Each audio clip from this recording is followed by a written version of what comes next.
Fire Emblem Three Houses has been out a few weeks now, and I originally was going to do a first impressions video, but every time I went to record footage, I would end up playing the game for 7 or 8 hours, and then I would just go to bed. I also originally wasn't even going to get the game. My friend told me, he was like, get the game, and I was like, no. And he goes, get the game, and I was like, okay, so I got the game. And let me tell you, it's popping off. This game is pretty fucking good. The best way I can word it is Harry Potter with less chocolate frogs and more tits. I mean, the anime girls, they draw you in, but you stay for the battles, the great characters, and the beautiful environment. There's a lot of things you can do in the game. You can choose to explore the monastery, or go to battle, or honestly just do whatever the fuck you want. I don't really care. Each person can play the game differently. I mean, there's a lot you can do.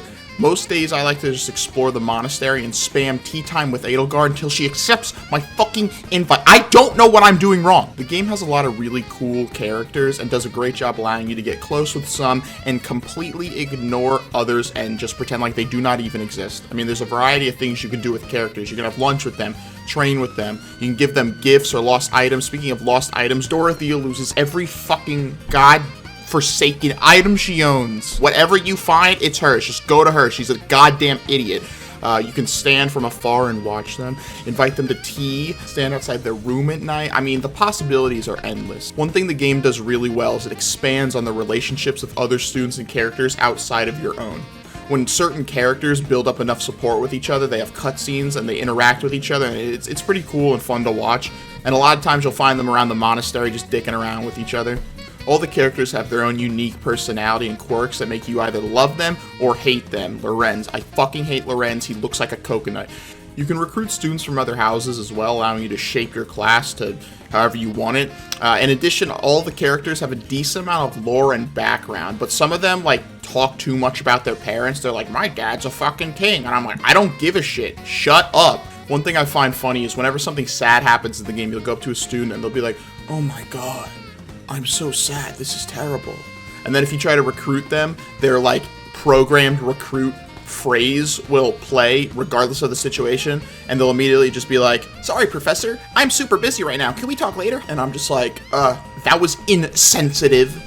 The only thing that kind of throws me off about the characters is that like half of them look like different versions of Palutena. You have normal Palutena, man Palutena, Little Kid Palutena, Little Kid Palutena 2. Also, Manuela's always trying to fuck you.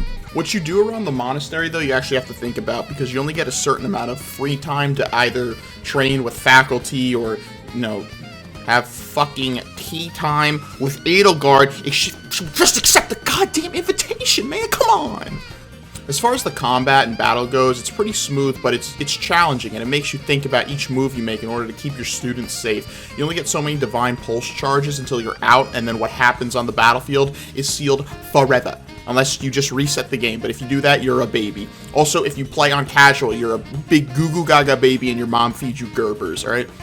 Each student has their specialties, so you need to plan accordingly, make sure they're all in position, and you have to train them in the classroom to make sure those stats go up and whatever they want to fucking focus on is, you know, whatever. I mean, these kids cannot make up their mind. They come up to me every week and they're just like, Professor, I was thinking about doing sword, but now I'm thinking about doing lance. And then the next week they'll be like, I know last week I changed from sword to lance, but I'm really feeling lance to magic this time. And I'm just like, dude, I don't care. Just do your homework.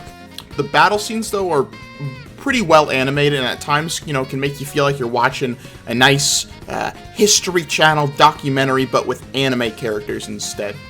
The only thing about this game that I feel kind of throws me off are the anime-esque cutscenes. Like, sometimes the animation looks fine, other times it looks really weird, and, like, the frames are 2 per minute, and it's like watching a 5-year-old make a flip book on post-it notes and flip it, but he like skips half the book, so you just kind of look at him and you're like, oh wow, very cool, buddy, even though you don't understand like what you just saw.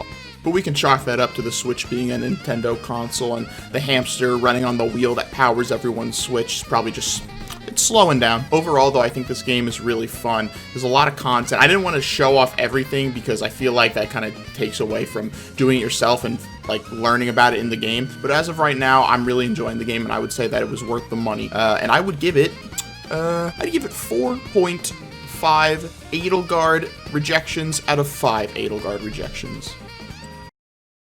5 Edelgard rejections out of 5. Let's go, baby. We fucking got there.